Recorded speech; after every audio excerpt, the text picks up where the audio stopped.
I still did it in my pajamas. It's coffee when I get back, especially like the Australian in me loves trying. Your focus is going to be the project in Mallorca, right? It is. Yeah.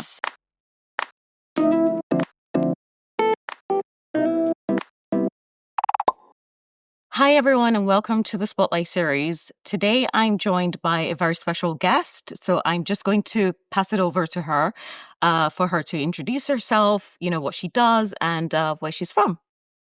Hi, Duffy. Thank you for having me. No worries. My name's Chanel Irvine. I'm a photographer working across travel, documentary, portraiture, and kind of everything that falls in between that. I'm originally from South Africa, spent 17 years in Australia, and now happily living in the UK. For the last 7 years. 7 years, yeah. Wonderful. It'll be 8 next June, but I'm not counting. And what's the first thing you did this morning? I'm just curious. I drove my husband to the train station. Oh, nice. Does he work outside of... He works in London. We're just it. south of London. Okay. 25-minute train to London Bridge. Nice. But yeah, so that's part of my job is to help with the commute in the mornings. Lovely. No coffee, no tea, nothing? I mean, honestly, it's 6 in the morning. I still did it in my pajamas. It's coffee when I get back. Okay. And then morning, a routine is usually a bit of meditation and morning pages. I like to do some journaling. I love that. But yeah, it's usually kind of station run first, wake up, and then I can start my day. Yeah. I really like that. Me again, just going to chat through what's in my bag. So this is my Oroton little brown handbag, very trusty. It's a bit of a Mary Poppins bag because I can actually fit a lot in here. My phone, can't go anywhere without it. Shoot film, great. Kind of very aligned with my photography. And I also have a massive thing for gingham. So you will find gingham over majority of my items. And then my wallet, which is quite embarrassingly really horrible looking, but it's got a really nifty little kind of clicker at the bottom, so if I'm like running through the tubes I can just really quickly grab my card. I'm one of those strange people who still hasn't set up Apple Pay on my phone, so hence the need for that. Girlhood book I'm reading at the moment, Melissa Fabos. It's part of some research I'm doing for a personal project at the moment, but yeah, great that it fits in here, along with my Jimmy Fairley trusty glasses. I think I bought them in Paris a couple of years ago. Never really clean, but they do the job. So that's me, my glasses. And then what else have we got in here? Yep, no surprise there. Roll of film. Not what I normally shoot. This is Kodak Gold, but always good to have. I normally will have a camera with me as well. And then the best pen ever invented, just a little not fine liner, but like fine point Bic pen. I have these pop up everywhere. I've got them all around the house as well. What have we got here?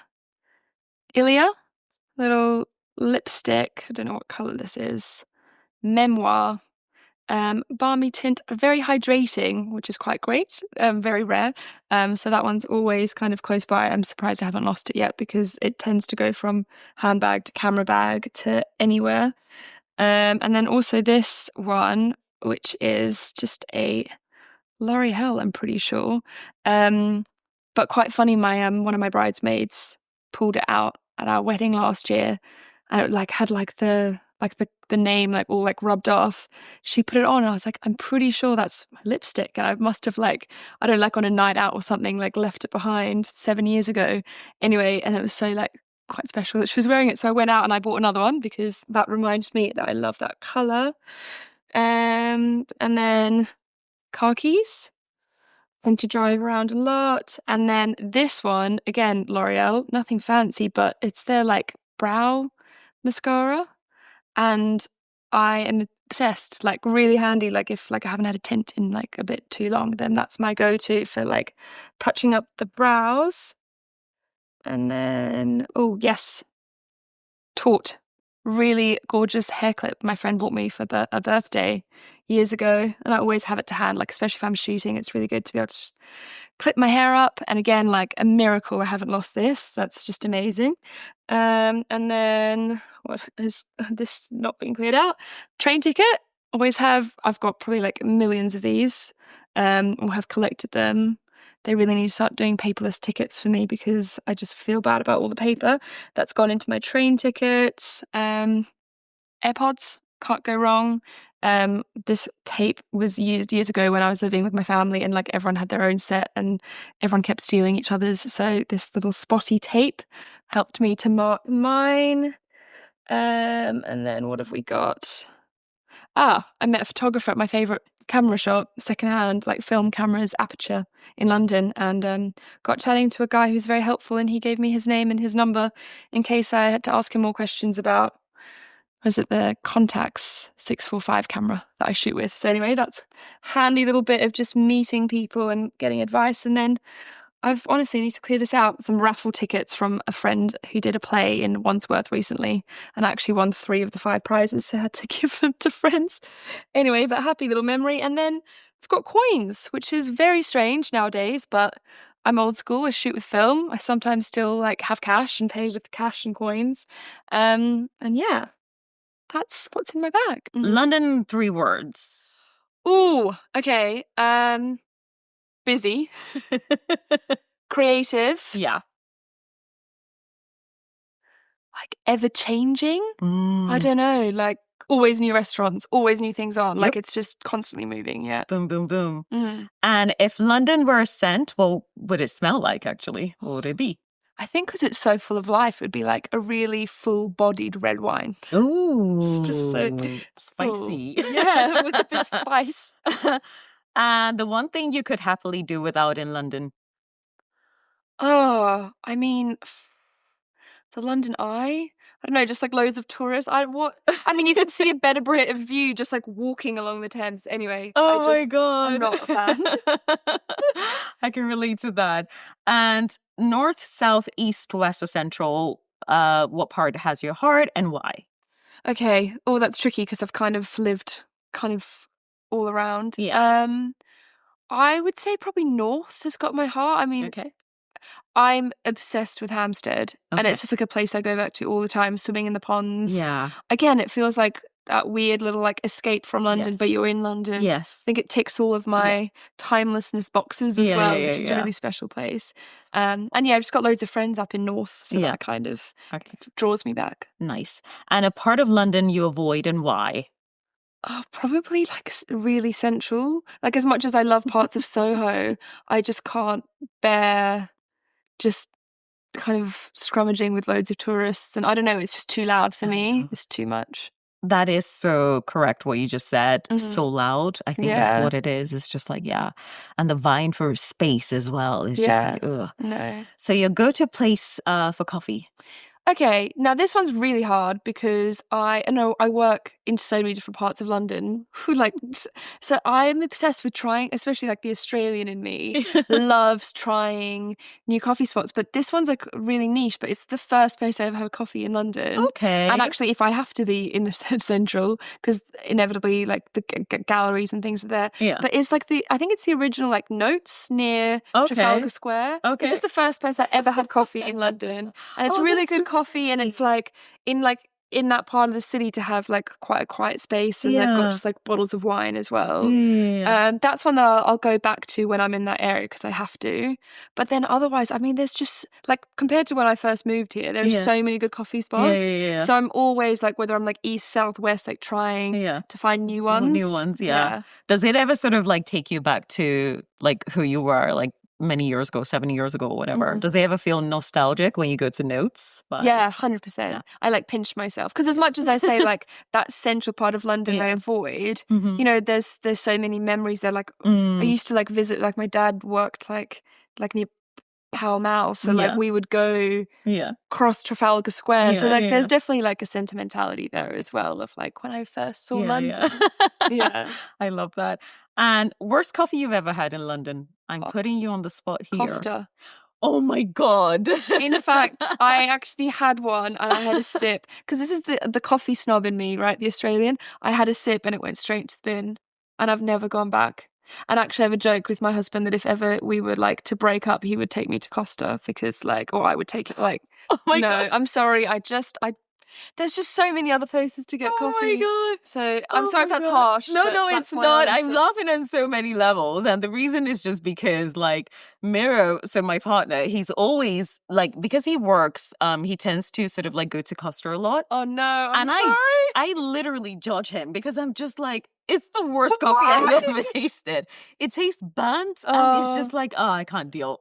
Sorry, but yes. Sorry, babe. Yeah. Honestly, that Costa is very, very special, but it is what it is. Best bakery in the city. Oh, again, so many. It's hard to think. I can't think of many like non-chain bakeries. Okay. Maybe it's because I don't like have like a local one. But I do love Buns from Home. I think, and I love how they kind of started and how much they've grown. And like Dusty Knuckle Bakery. I love Dusty Knuckle. Yeah, that one. Yeah, I love Dusty Knuckle. Buns from Home, I used to love it. But now not so much. Not so much. Is it because they're just everywhere now? They're just everywhere. And also what they tend to do is that if they don't sell out the night before, they sort of sell it the following day. Oh. So if you go in the morning. Oh, I didn't know that. You'll get, so do you expect to have fresh Precisely. buns? So I've had a few experiences like that in Notting Hill. I'm not happy because if you're paying that, amount of money or spending that amount of money, you expect it to be fresh. Oh, I'm changing my answer. Let's go Dusty Knuckle. Yeah, Dusty Knuckle is. And also Dusty Knuckle's got such great like social impact as well. Yeah. So yeah. Yeah, definitely. I love it there. Most overrated bakery. Gales. Sorry. But again, like, I don't know, I loved Gales when I first came. Back when there was like, I don't know, like 6. I know. And there's so many of them. And the thing that I find a bit sad is that like, and this is like we're now talking like 7 years. I swear they've still got the exact same item list. Yeah. Like, could we? I don't know. I don't know. No, I trust your taste, honestly. Yeah. So definitely, we're locking that in. Yeah. Favorite restaurant and why does it stand out? Oh, this is a really tough one. I think maybe like not my like most visited, mainly because it's hard to get into. Okay. Is Casse-Croûte on Bermondsey Street. Where's that? No, I've never. Okay. It's a little French restaurant. I honestly think there's like 5 tables inside there, maybe 6. Like it's small. It's hilarious because like it feels like, I mean, there's obviously a Paris thing for me, but it's so small. The menu is tiny. I think it changes every day, maybe. Oh, lovely. Very French, very rich, very buttery and garlicky and all those things. But it's just so cozy in there. Like you feel like you've stepped back in time. Oh, nice. And I just love it. It's like a really special spot. But like not one that I'll go to all the time. Yeah. And then I think probably like the most beautiful restaurant, Sessions Art Club in Farringdon. Like absolutely. I just like you go in there. Yeah, and it's very, very beautiful. It's gorgeous. It's really, really nice. But yeah, then like again, similar with the coffee, like there's constantly new openings. So I feel like that's a thing. Yeah, I think maybe the restaurant I go back to the most is Flower and Grape on Bermondsey Street, just because it's like, it's like close for me and I love it. But there's always new ones to try. Absolutely. That is like the best thing about London and also the worst thing because there's always like this, I think maybe like indirect pressure in a way to just like keep trying different things. And to be keeping up with it all. Yeah. As opposed to just like having like local places that you visit over and over again. Yeah. A restaurant you wouldn't recommend and you wouldn't actually even go if it was comped. That's a really nasty one. I know. I'm really sorry. It's a really nasty question, but yeah. The only, because I do tend to like, again, because there's so many places, right?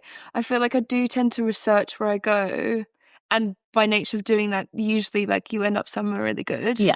But I went to, this is the only bad experience I can remember, like Lantana. Again, near kind of like Borough Market on the bridge. Yeah. They opened as a really gorgeous like Australian coffee shop years ago in like near Goodge Street, I want to say. Yeah. Anyway, and again now it's like become like a bit of a chain. Yeah. And I went there with some friends at like our book club and we sat downstairs and the food was cold. It came late. They kind of forgot about us because we were sitting downstairs, I think. It was just like a really unpleasant dining experience, which seemed like so unnecessary. Yeah. Anyway, so I probably wouldn't go back there. Yeah. Bad service. Yeah, bad service. Okay, actually, you know what? I'm going to skip one question and get back to it later because this sort of leads into what you've just spoken about. Service charge and tipping culture. Love it or hate it? Right. I think, especially like the standard of restaurants, I think the kind of included service charge, fine, fair enough. But I think at cafes, it should be an option. I'd much rather tip, especially when it's like all you've done is you've literally Oh my God. passed me a coffee. I don't know. I think there's something in that, like amazing, like little coffee shops and more like, where it's less about the service and more about the experience. Like then I'd much rather like happily tip and like contribute. But like when you're ordering a coffee, I don't know. I think that's where I would rather tip. I If completely it's less agree. of a service like experience, Yeah. why am I paying for a service charge? Like I haven't had a service. I completely agree. I think it threw me off. I think it was like, where was I? I was going to All Press and they started sort of asking for a tip. And I was just like, no, there was a service charge included or something. Yeah. There was something with a tip or service charge. And I was like, this is a takeout coffee. Yeah. Or when they have it on their iPads and you exactly. have to, and I feel bad saying zero, but I'm like. And I feel judged when they say zero. But also I'm like, I'm paying £4 for a coffee as it is. Like that's. I know. I always feel so bad. But I'm just like, oh, I don't know. Yeah. We have to be careful with all of this. Yeah. If it's a coffee shop I go back to all the time, and I've gotten to know that, I'd rather they have like a tip jar or like a tip, of course, tap and tip exactly, kind of thing. Exactly, absolutely. Okay, next question. You go to bar for good vibes and great drinks. Oh, I mean, again, so many. I love a wine bar, and there's a trend here. I'm obsessed with Bermondsey Street. There's just surely you've been to Bermondsey Street with all. Have I? It's like the best street in London, like best restaurants. Oh my gosh! Okay, I'll give you a list afterwards. Okay, cool. But right near the White Cube Gallery, there is like on the corner. It's called Bermondsey Street Corner, and it's a little wine bar. And again, I feel like I'm in Paris when I'm there, and it's kind of far enough down Bermondsey Street that a lot of like the other places might be rammed, and you can still manage to get a table there. Okay, cool. That's great. Otherwise, Elliot's at Borough Market, great food, but also just like quite fun for people watching to have like a cocktail or a drink at the front in the summer. And a neighborhood spot you would recommend to a friend? Okay, well, I've used Bermondsey Street, so that one's a neighborhood spot. Oh, I mean, that's a really good one. I think like in terms of like feeling like a real sense of like community and neighborhood, actually, Photo Book Cafe in Shoreditch. It's where it's kind of like co-owned by my developers, my photos, but they do like book launches there all the time. People go there for coffee, they go there for beers, they have like events. Like it's such a great, like it's like a neighborhood spot in that like it's a real sense of community there. Yeah. Okay, cool. And your favorite park to escape the noise? Hampstead Heath. It's so beautiful. Yeah. It's really, really literally get lost in there as well. It's great. So beautiful. Gallery or museum you will always return to? Bit of a hard one. It's a hard one. There's so many. I mean, I do think like the Taylor Wessing Portrait Prize at the National Portrait Gallery is like, that's a show I'll go to every year. Yeah. The Photographers Gallery for obvious reasons because it, will really showcase photographers specifically. I just love the interiors at the Tate Britain though. Like that staircase and just like there's dome ceilings. It's a gorgeous gallery. Yeah. Best bookstore in London? I mean, okay, this is now just sentimental, but Dawn Books, Marlon High Street is just so epic. And then actually, when I was living in Fulham, Nomad Books, it's like a really tiny little independent bookshop. Really great. No. Yeah. Gosh. Yeah. Wow. Yeah. And a cultural moment that's recently moved you. Can be an exhibition, a play, concert. Probably the Lee Miller exhibition at the Tate Britain. Went to see that a couple of weeks ago. Yeah. Nice. And which London-based creative or artist is inspiring you right now? Oh, okay. I feel like I answered that before. Yeah, you did. Tori Ferenc, Alex Kuru. Sophie Davidson's an amazing like wedding photographer, but portraits as well. Like I love her work. Nice. She's really great. And tube, bus, bike, or taxi, what's your preferred way of getting around? If it's not going to take me too long, top seat of the bus. I love just like seeing London. Way too scared to bike, and like tube would avoid at all costs. But sometimes it is just the quickest way. It is. Yeah. And what's your favorite tube line if you had to take the tube? Probably the District and Circle, just because I love how like open it is. Like I feel less like rammed in for space. I'm judging you right now. The District line. What do you mean? It's so like open and it's like one long carriage. Really? How do you cope with the stops and the like, Yeah, it it's does like stop a lot. literally under delays. And, Yeah, okay, fine. it's just like, where you stop Apparently it? the Victoria line's the quickest. Yeah. I mean, I know the next question is going to be which tube line do I avoid? Yeah. And that's the Northern line because it's so loud. Okay, but then, now you're not judged anymore. Okay. But Yes, the issue with the Northern line is I use it the most because I've got like friends like south on the Northern line.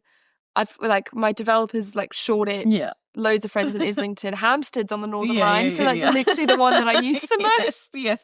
Yeah. Like, honestly, I absolutely hate it, but it's so good. Yeah. Northern, Central, Yeah. Jubilee, like, Yeah. don't really care for it, but it gets you where you need to go, and it's reliable. Mm. Okay, so how does London influence your personal style, if it does?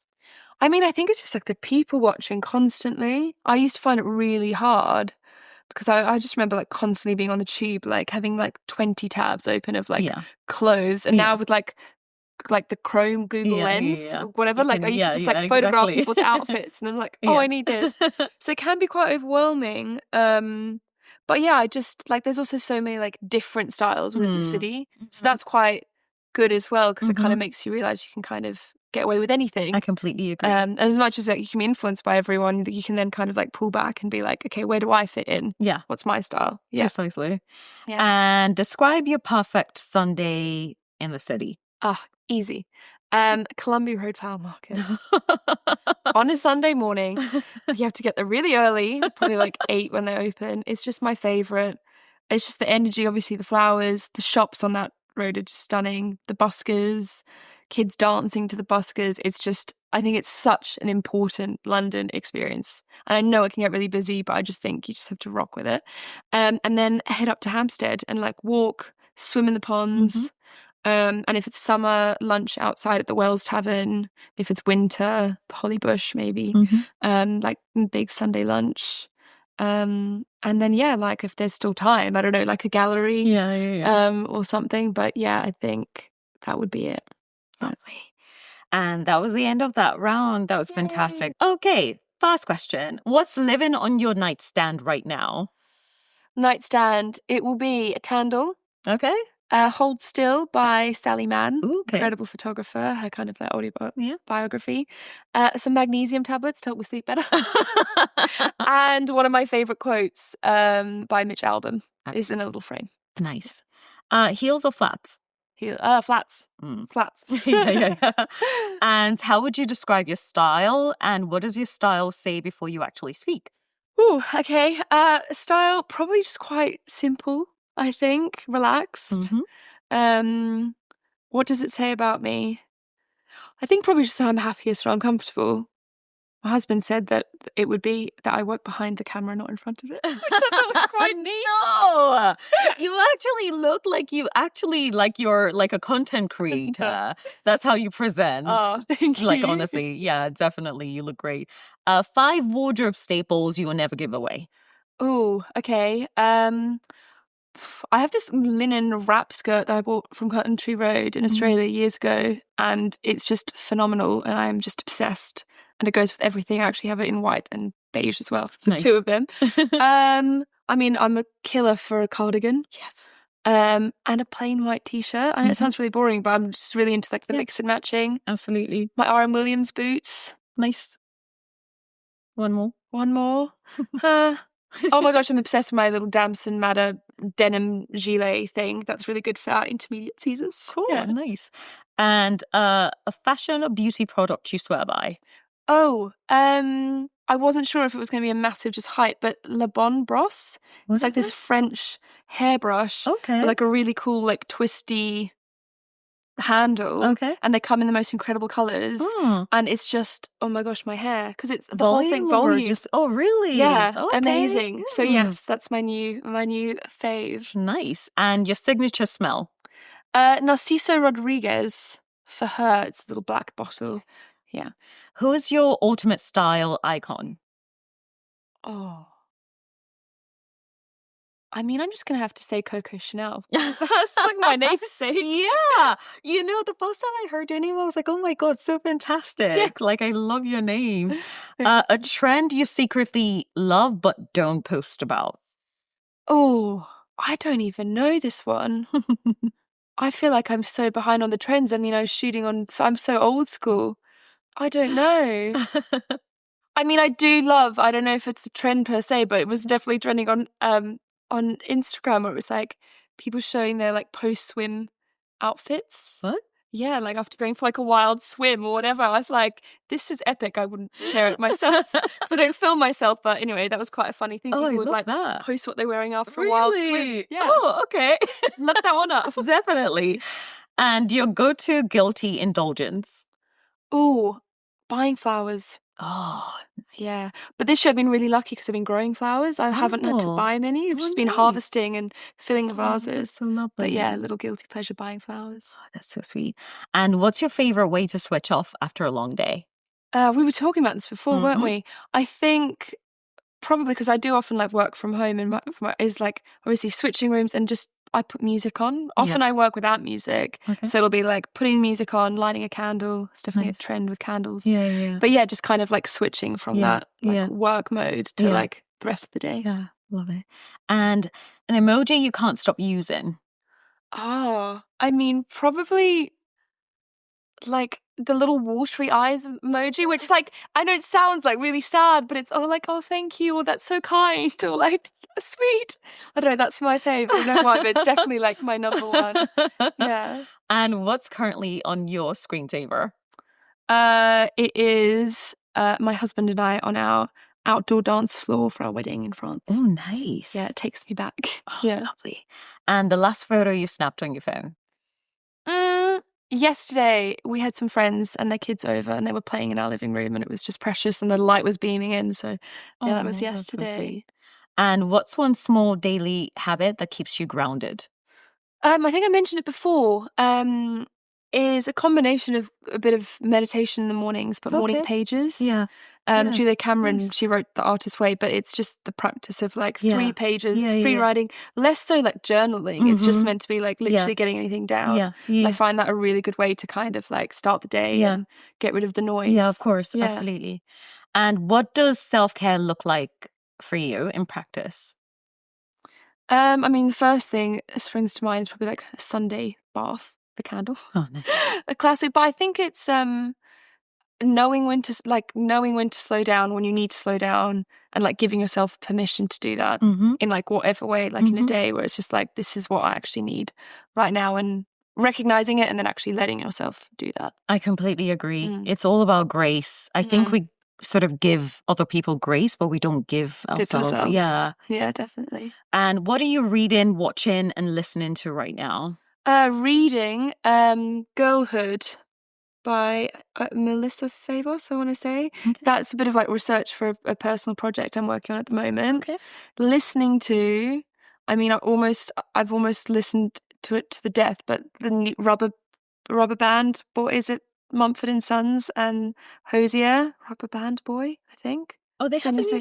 Really? Oh my gosh, I love it. I'm obsessed. Seriously? Anyway. Yeah, they really do? good. Oh, okay, I need to listen. And Sam Fender. I'm just having a real moment for Sam Fender at the moment. Okay. And what are you watching at the moment? Watching... Ooh... I haven't started a new series. I did go and see Nuremberg on Saturday at the cinema. Is it ever good? It was brilliant. Really? It was really, really brilliant. Yeah.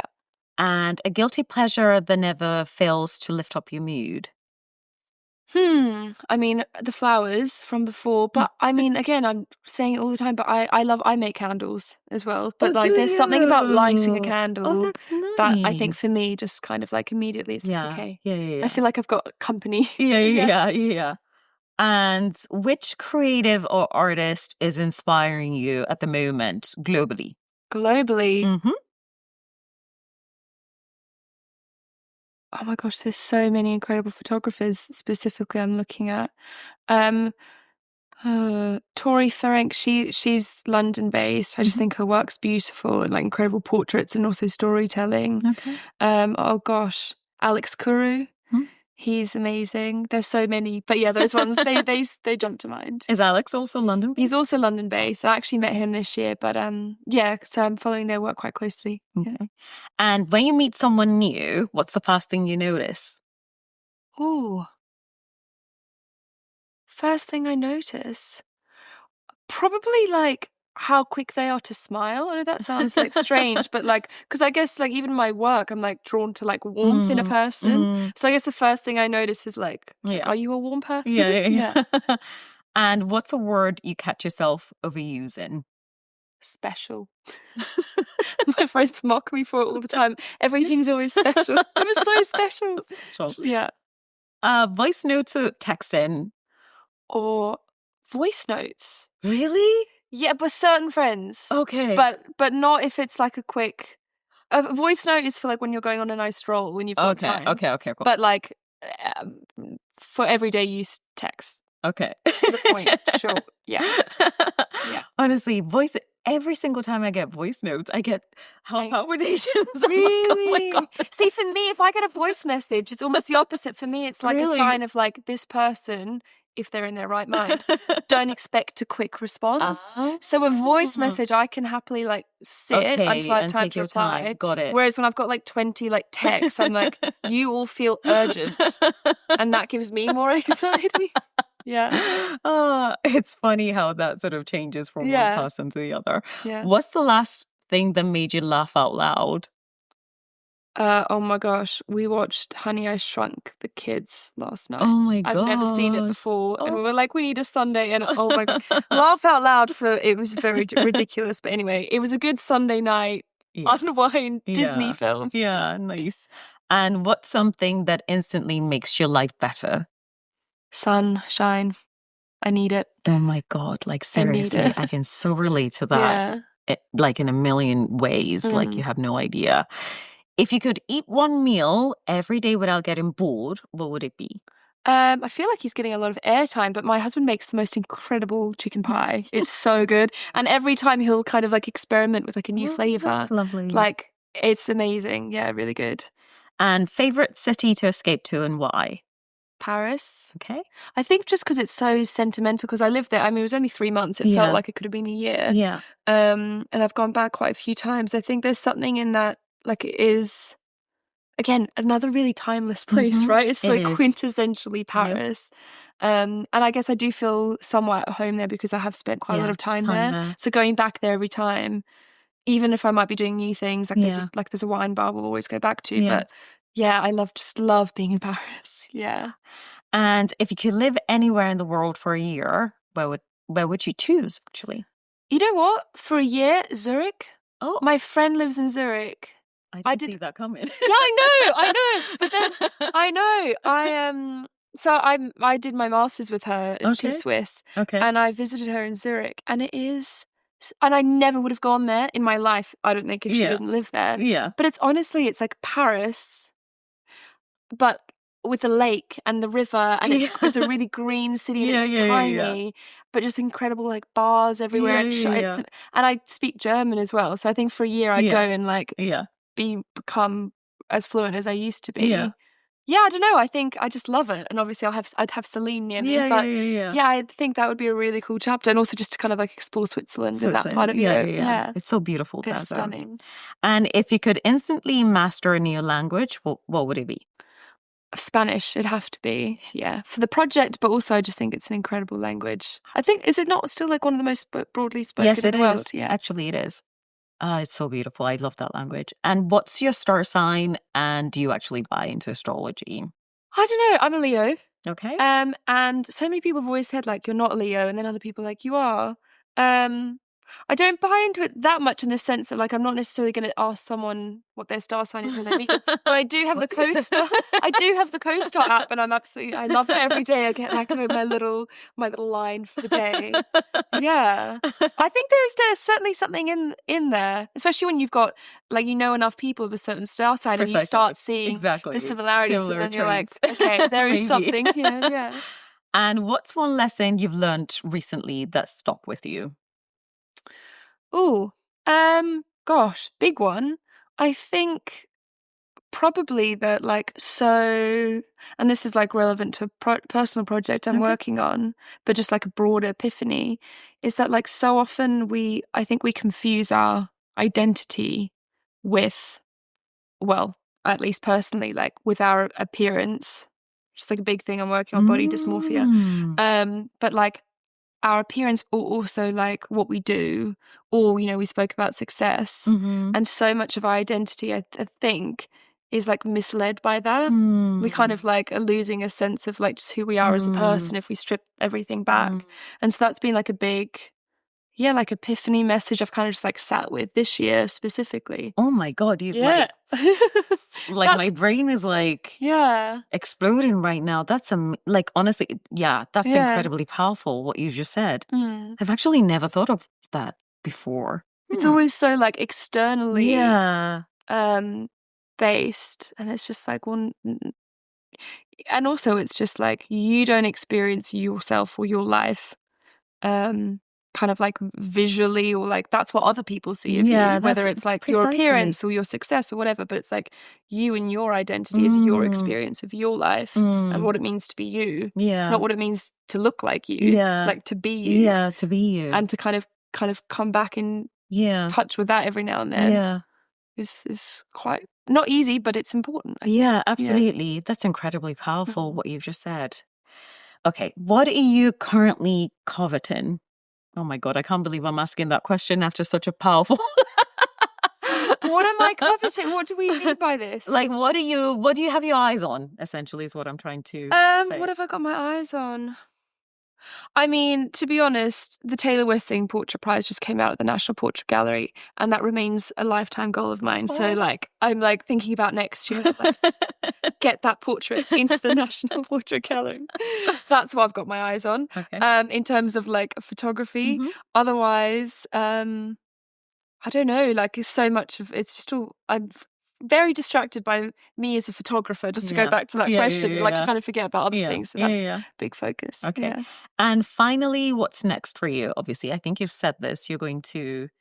Your focus is going to be the project in Mallorca, right? It is. It is. And I guess then also just building up the portraiture portfolio. Got it. Because that's quite important for me. Like, I'd love to do more like profile pieces. And, that's like a big goal for next year as well, as like have more commissioned portraiture. Yeah. Would that be domestic or international, do you think? Probably, like, to start with, probably more domestic. Yeah. Okay, cool. Perfect. You have answered all the questions in that round. Yay! I obviously want to start off with sort of understanding what drew you to photography. Was there a moment that sort of like sparked that recognition where you thought, okay, actually, this is what I ought to be doing for the rest of my life? Yeah, wow, okay, I'll try and keep it brief. But I guess I was always, I think I got my first little camera when I was probably like 12. Oh, wow. Maybe younger. I think maybe I used one of my parents' little digital point and shoots. Yeah. And I've always been a really sentimental person. Okay. Not quite sure why, but for me it was always, like, back in those early days, just this like internal need to document everything, you know, like memories, people in my life, moments. So that was always quite instinctive, I guess. But then kind of forgot about it a little bit at school. I was a massive nerd. And I studied politics, philosophy and economics, which was obviously wildly removed from the creative world. And put the camera away for a few years, and I was not in a great place at that time, unfortunately. And my best friend actually sadly died halfway or at the end of that second year of university. And before she did, you know, she was highly aware of how I was doing, and, you know, she's definitely, you know, tried quite hard to remind me that, you know, it's not about waiting to be happier later. And, you know, like, what could I do? And anyway, after there was a really tragic accident, I think my whole world blew upside down. And I don't know why, but I picked up the camera again. For that last year and a half that I was studying. I just like used it as like a massive like healing tool, I guess, for myself. Can't really explain it, but I guess I also just had her voice in the back of my head. And I was like, well, I'm not happy. Harriet knew I wasn't happy. And I've always loved photography. So actually I finished my undergrad, my bachelor in PPE, but it was with the sole intention of having an undergrad so I could move to London and do my master's in photography. And that was, I guess, a bit of a breakthrough moment for me at that point. Was just like, we you know, sometimes we all know from like a younger age what we want to do. We get distracted along the way. We do what we think we might have to do for other people or for our own expectations or what society deems successful. Of course. But that was the real like a sticking point for me. It's just like, why ignore this urge that I've had to kind of put away for so long? No, that makes a lot of sense. And when you sort of picked up the a camera again, was this back in Australia? Yes, this was back in Australia. Yes, the last like 18 months that I was living there and finishing my degree. Yeah. And then I moved over and I did my master's at a lovely like a French photography school. Oh, nice. The campus was in London. I spent the last 3 months in Paris. And that was like an amazing kind of like intro to like the creative world that's London, but also Europe more broadly. Nice. So that was a really lovely sort of introduction, and thank you so much for sharing all that with us. But I'm just wondering, from everything that you sort of do right now, what is it that you love most about like what it is that you do? Great question. Because I guess like, my photography is quite multifaceted in that it's like, I think I've got a specialized approach in terms of my style, but it's not just one thing that I shoot, I guess. This sort of like travel meets documentary work for me is like a real highlight, whether I'm working on a personal project or if I'm commissioned to go and explore an area or a place and find, like stories in those areas. I think it's just the freedom to kind of like see the world just equipped with me and my camera. And that's really liberating, especially when you are commissioned to do that as well, because it's such a special process for me. But I think as well, like portraiture is a massive part of my practice and something I, when you ask like 10 years time, I really want to do more of. And I will say that probably interacting with people, whether they're strangers or loved ones or someone I've been commissioned to shoot, that interaction is probably the most rewarding. Because, whether, just getting to know people and you do share something quite intimate when you put a camera, between you and them and they trust you to, I guess, capture them in the most authentic way to them. No, that makes a lot of sense. It really does. And obviously, as you've sort of explained, your work explores the balance between preservation and change. What first sort of sparked your curiosity about those themes? Was it when you picked up the camera again back in Australia, was it a natural move towards that, or was it something that you sort of found? I think it probably came later. I think it came when I moved over to the UK and I was working and shooting in London because I never lived in England before. I was really like immediately struck by a lot of like quintessentially English or British traditions or quirks and things like that. And I guess visually a big part of my aesthetic, documentary work and the like travel pieces I hope has quite like a timeless sense to it. It's quite nostalgic. Yes, it is. And so and a lot of my inspiration, was also photographs that kind of emanate that sense of nostalgia. So when it came to like thinking about the sorts of like stories I want to tell, more like documentary based projects, I was like, okay, well I'm fascinated in timelessness. And I'm curious. What is going to, what is it about our world today that will be timeless in 50, 100 years? What won't be? And I guess also with my background in politics, economics, philosophy, I guess there's also this like real world context I like to put things in. As much as I like a beautiful, pretty picture, there is this curiosity about like, how does this fit in what's going on with, the economy or the world or like societal trends and changes. I guess it's like a way of me combining kind of like my visual aesthetic, if I can call it that, visual language, but then also still using it to question things. What's changing, how people adapt to that change. That's how it all kind of came about. No, I definitely see that in your work. Like, honestly, like every time I see your photographs, whenever you share it on Instagram, I'm just like, oh my God, this is so beautiful.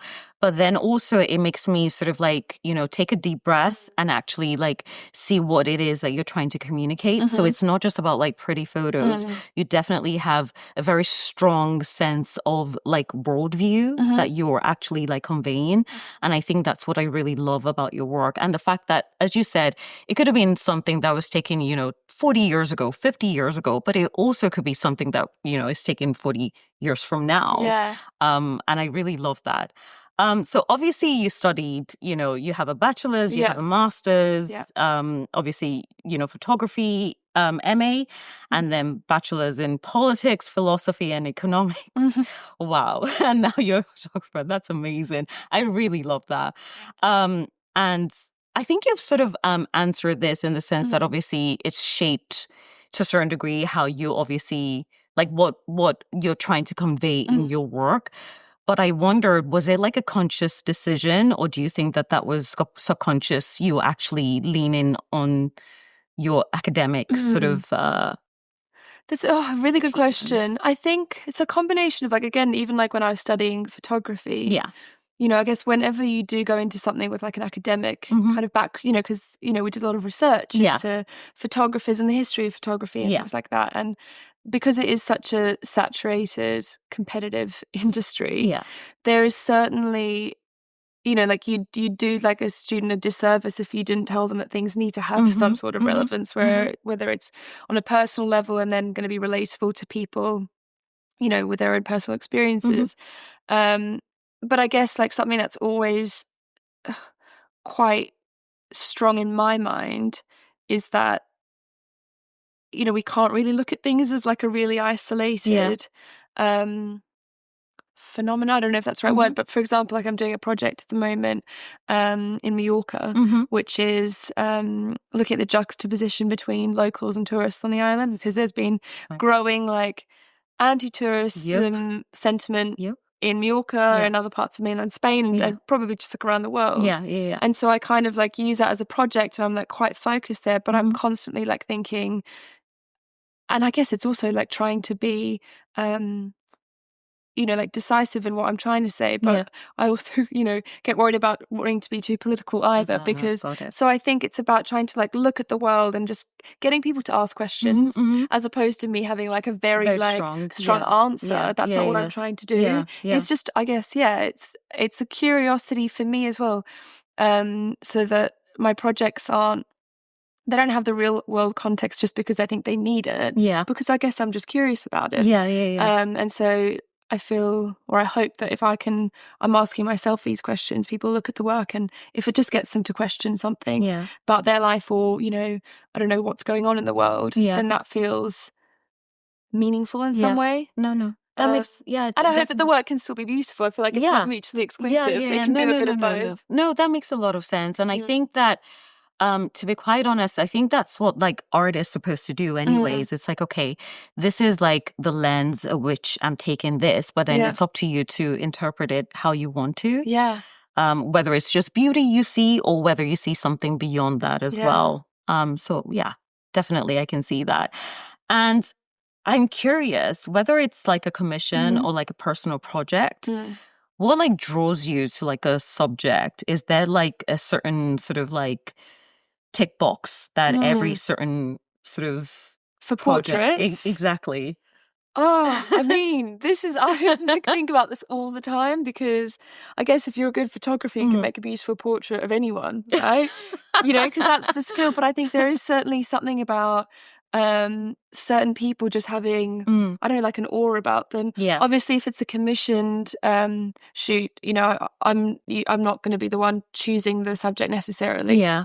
If it's like a profile piece, unless I'm in an area and I'm just asked to take portraits.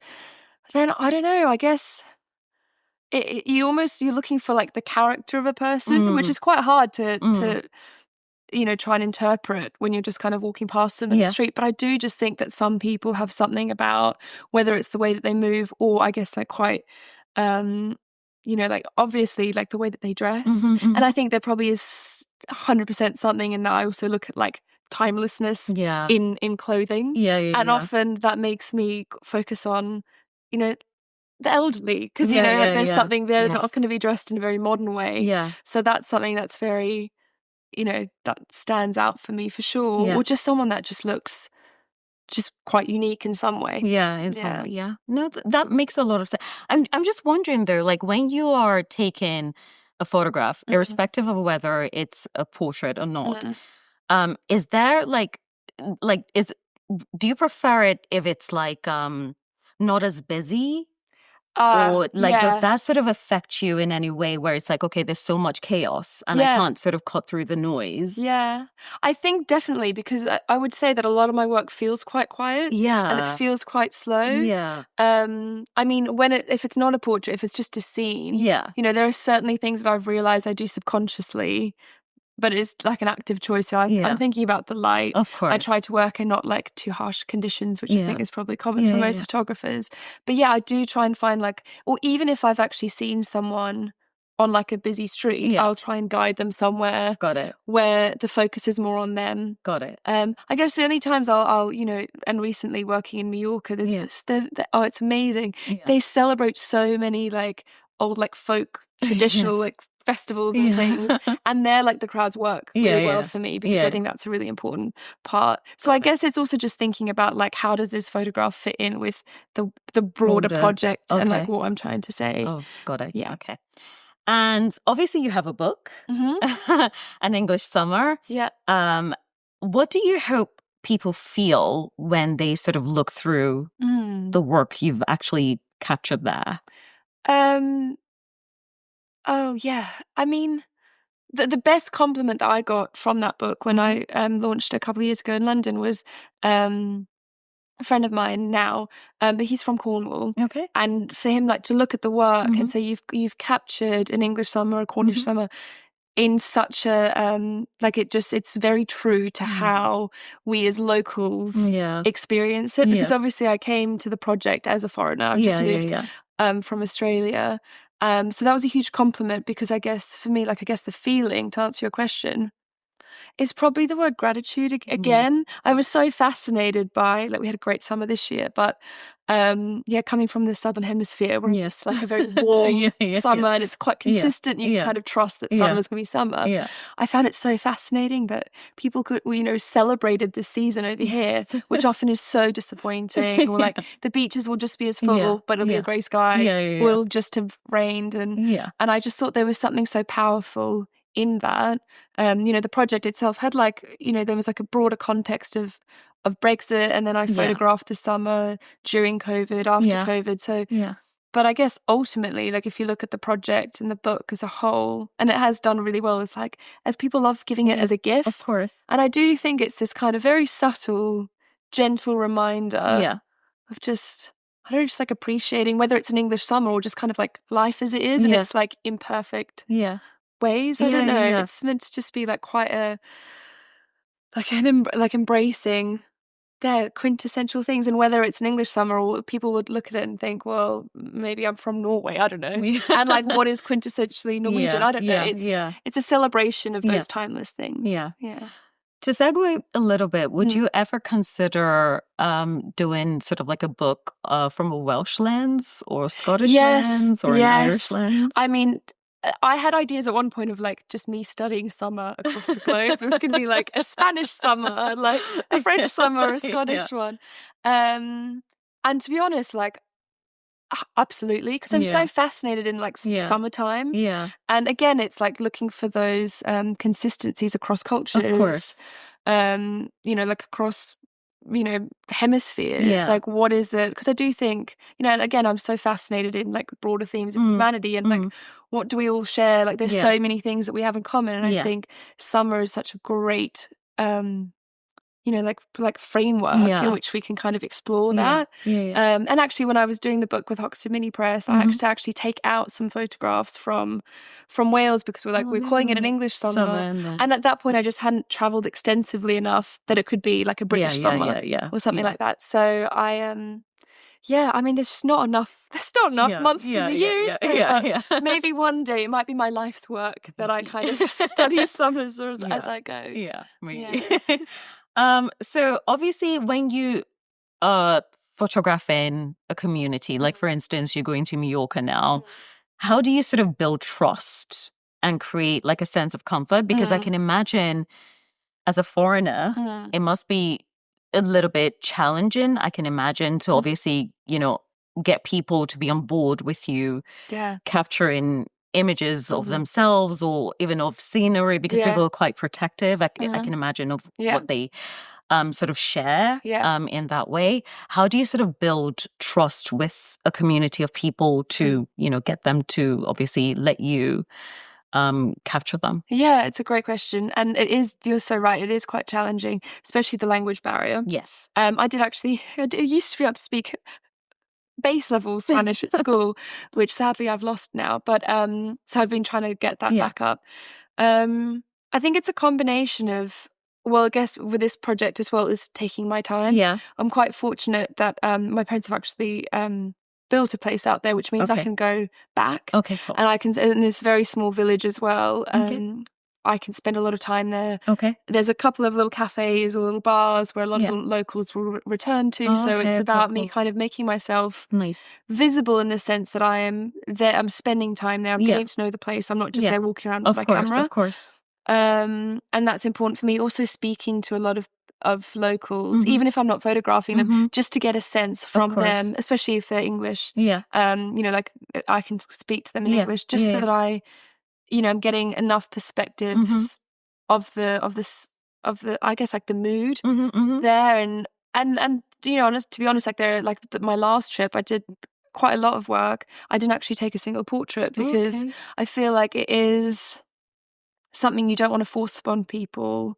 Again, hoping that my Spanish improves. I think I'll find it a lot easier. But I've spoken to so many locals in that village, Campanet, who are so kind and friendly, and so often I actually let them lead. They almost lead whether or not it's going to be a portrait. Nice. So it'll be like a couple walking their dog, and then they'll start conversation because I think they've realised that we've moved into this townhouse. And then I guess like I'm then given I don't know, like a bit of an indication from them that they're comfortable to even talk to me in the first place, and that's when I would ask if I could take a photograph, tell them what I'm working on. But it's a constant process, right? But I think my big priority at the moment is just to really brush up on my Spanish, because I think it's so much easier if you can communicate.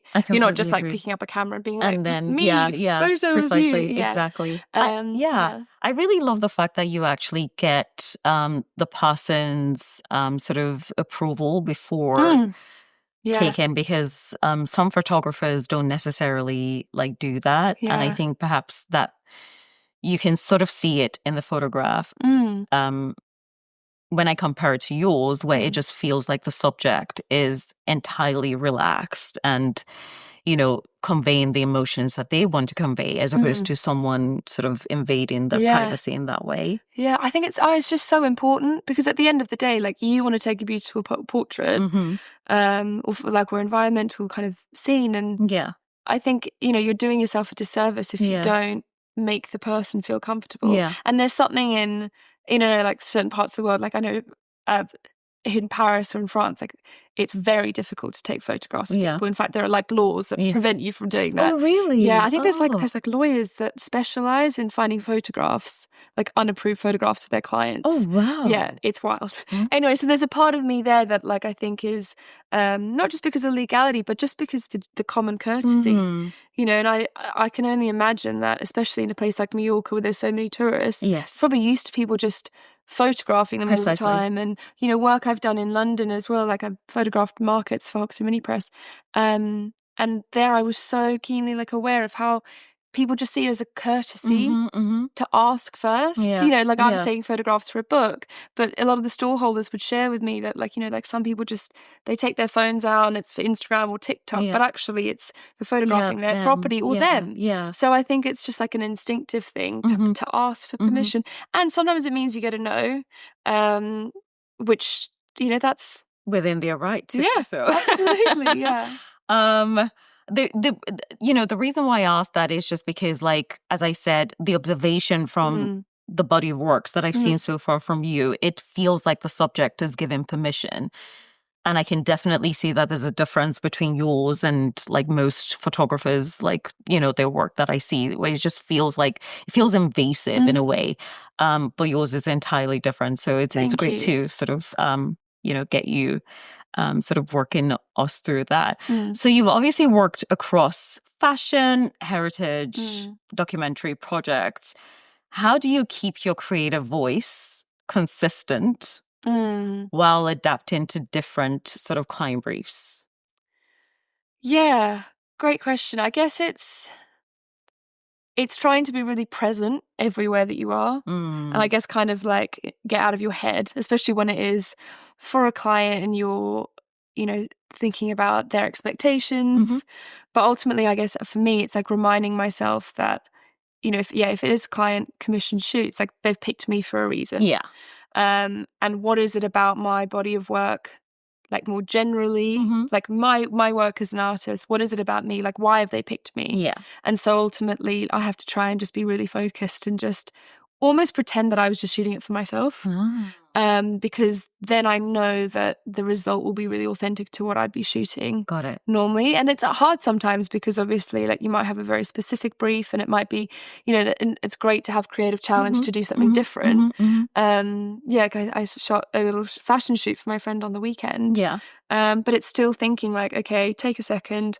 How can I make this like a Chanel photograph? Yeah. Like, what would I do if I had just kind of stumbled across this and it was just me and my camera? Oh, lovely. And that helps me to just kind of stay in the moment. Because otherwise there's just so much noise and you're thinking about, well, how would another photographer do this? Yeah. And it's like, no, I've been picked. I will do it the way that, because that's what they've hired you for. Of course, right? absolutely, definitely.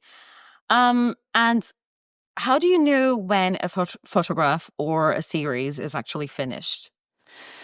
Because I can imagine it must be so difficult for you to... to know. Yeah, to know.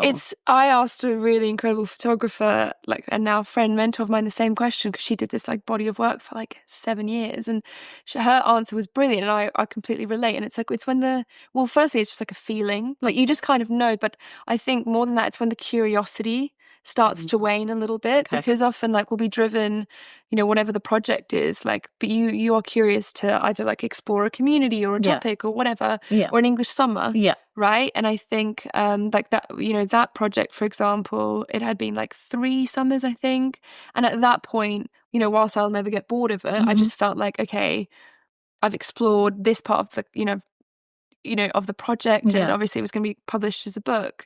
But then interestingly enough, and I haven't done it for the last few years, but then this year I was like, wait, no, I'm back on an English summer. But now looking a little bit more into, like specific traditions or customs or fairs or summer shows. And so that, is something I'm kind of coming back to. But I've also had projects and I've had to pause because it just doesn't feel either the right time for that project.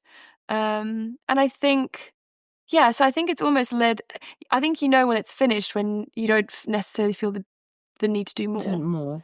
Yeah, and even though there's always more to do, I think you get to a point where you're like, okay. Yeah. And even when like a project is complete, you might actually still revisit it. Yeah, exactly. Years later. Definitely. And that's always like a really challenging thing, I think, for photographers or any like creative artists, is like also like, when do you share something? Yeah, that's because often it's like, do you share it when it's a finished project? That is there's so a lot more like work in progress that gets shared nowadays. And I think there's something great about that. Sometimes maybe we share it too soon and we get too influenced by I don't know, like desire for like validation from others, and people's perspectives can also sometimes maybe guide the project in not the best way. But in terms of when it's finished, I think you just have to trust your gut on that one. Sort of picking up on what you've just said, who do you sort of like trust with your work when it's a work in progress? Like, whose sort of taste or tone do you trust to say, actually, you know what, you'll be able to give me a perspective on this? Or do you actually not even do that at all? Is it an internal discussion with yourself and then you just put it out there? So it was always that way, incredibly like independent. And I think there's value in that for sure. Yes. But recently, like this year, I've actually done quite a few series of workshops with some of my all-time favourite photographers, like Sean Davey, Alice Tomlinson, Abby Taylor-Smith, and so there's Alice Zhu, there's a list of them, they're brilliant. And that's actually opened up a conversation, so I know that I can actually reach out to them. Cool. And have little like one-off mentoring sessions. Like those women, they're brilliant, and I feel very comfortable to share my work with them. And that's like an incredible like platform to be able to do that. Yeah, of course. And I think there's I think there's more of that happening. I think mentorship within photography is becoming a lot bigger than it might have been. I mean, I know that's always been part of the practice, but I do see a lot of other photographers I know like working with mentors, and I think it is great to have that sounding board. Yes, absolutely. But then it's still always that balance of like asking for input, you know, but everyone's going to have their own opinion, right? That's the So thing. you don't want to, you know, stray too far away from your own instinct, really, I guess. That is so true, especially because like, you know, photography is so instinctive in that way that it's like, how much are you sort of willing to, you know, let people tell you before you actually like release something about what it is that you're doing. It's one of those catch-22s, I suppose. Definitely. I actually, this question is great because it sort of leans into what we've spoken about a little already, in the sense that your work is so like beautiful and, you know, quiet and like reflective and timeless. How do you protect like that stillness in your creative process? Well, I guess shooting on film really helps. I hate saying that because it feels like, you know, such a trend at the moment maybe, but it really slows me down. I mean, from when I'm shooting, just because I've got a set number of images on a roll. So I'm a lot more like reflective, contemplative before I've even taken the shot. So that slows me down. And then, you know, and then it's like, when can I get the film to the lab? Then waiting for the return of the photographs. And I think it's that like delayed gratification that keeps me really addicted to the process, because I think nowadays everything's so fast and instant. And I just think, and like I've recently started printing the darkroom, which I've been wanting to do for years. And my lab, you know, they hired darkrooms and you can print in the dark, and it's amazing. And it's one of those things where it's just like, it just makes the creative process feel that much richer. It's not just, and like obviously there's definitely like a place for digital, absolutely. But for me, I find it, and even now when I shoot on digital, I won't even like look at the photos afterwards. I like wait, just because like part of my brain is already wired. It's wired to wait and just to like sit and hope and trust that the photos have come out. But that really helps. Nice. And in the darkroom, it must be so therapeutic as well. Like, you know, watching the images sort of come through. That's really it's nice. great. Okay, so what does like success look like for you? And has that definition sort of changed since you started taking photographs? And the reason why I asked that question is because obviously you started out with a BA where it was economics, politics, philosophy. You probably had like a different life envisaged for yourself. I know that you were a teacher for a bit, but obviously you transitioned and then you got your MA in photography. But when you were sort of making those decisions, was it ever like, did you ever sort of have that question of actually, you know, what does success like look like? You know, 5 years down the line. And now that obviously you're like successful, what does like success mean to you now? Okay, great questions. I mean, I guess probably easier if I kind of like talk through the journey of success. Absolutely. I mean, from like school, it was always, I mean, I'm a massive perfectionist. Anxious person. So I think it was always like academic success was always just like getting as close to 100% as you could. And then, you know, when it was school and I was thinking about what I was going to study, you know, success was, I mean, for me, like, again, always having like this humanitarian kind of interest. Politics, philosophy, and economics kind of made sense. Like I was always really, you know, and I kind of specialized in like development studies. You know, like how can we have an impact? So, you know, at that point, success was like, I'm going to change people's lives. But sadly, I got very disheartened, disengaged, disinterested, I don't know, in politics for obvious reasons. I think sometimes it's just like, and that's horrible to say, but actually studying it and knowing the theory about it and then seeing the practice, seeing what's happening in the real world, I found it, less than inspiring. But anyway, so, you know, there was this like these big ambitions. And then I guess success after Harriet was very much just like, I just want to be happy. I just want to be happy. And therefore kind of like the move to photography.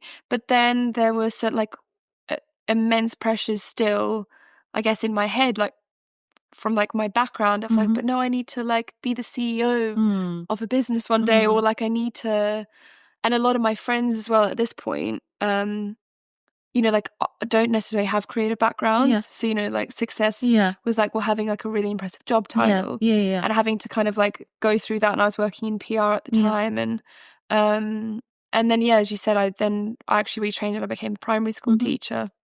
And that, again, it was all like about the impact. Yeah. And I love that.